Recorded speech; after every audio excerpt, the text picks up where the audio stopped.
почитувани ВМРО ДПМН до Министерството за правда, испрати издржани забелешки за недостатоци на предлог текстот за Законот за јавно обвинителство, преточени во трите принципи кои ги содржат документите за кои што сметаме дека мора да бидат инкорпорирани, да бидат дел од овој нов закон.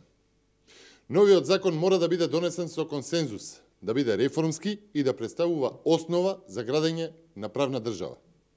Затоа мора да се почитува принципот на целосно имплементирање на меѓународните стандарди кои што се однесуваат на обвинителството и на обвинителите.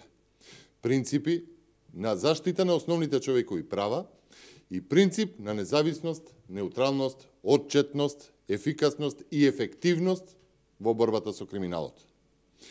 Заев и Десковска не смее да бегаат од фактот дека јавното обвинителство треба да е во функција да ги заштитува граѓаните и да го чува правниот поредок во државата, а не да биде послушник на извршната власт. Владата не смее да замижува и да игнорира аргументирани предлози кои што ќе овозможат борба со коруптивните и криминогените дејствија на власта.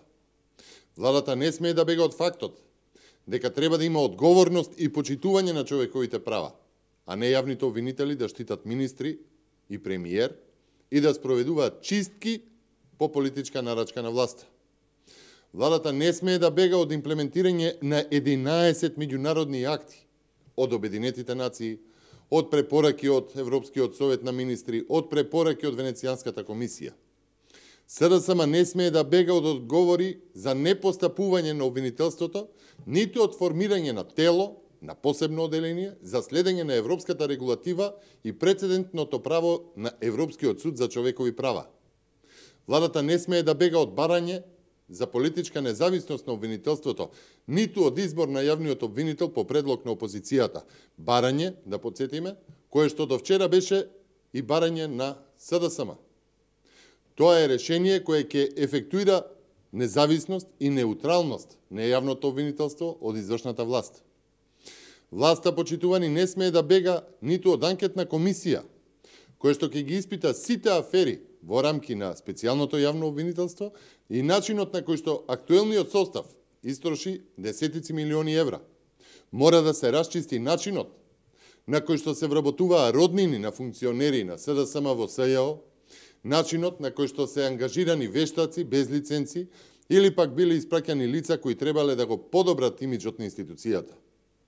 Најпосле, мора да се расчисти и со начинот на кој што се обезбедувале изјави за кои што сега гледаме дека се повлекуваат со образложение дека биле дадени под притисок.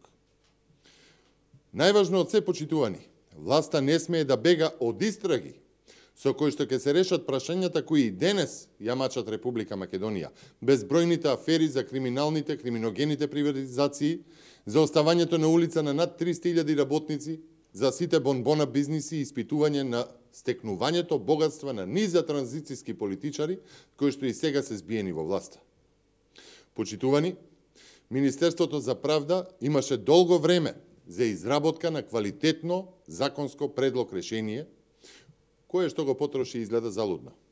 Ако власта и Министерството сметаат дека консензус значи земи или остави во 5 минути, тогаш на вистина имаат погрешна перцепција за тоа како функционира демократијата и како треба да функционира правниот систем. Ви благодарам.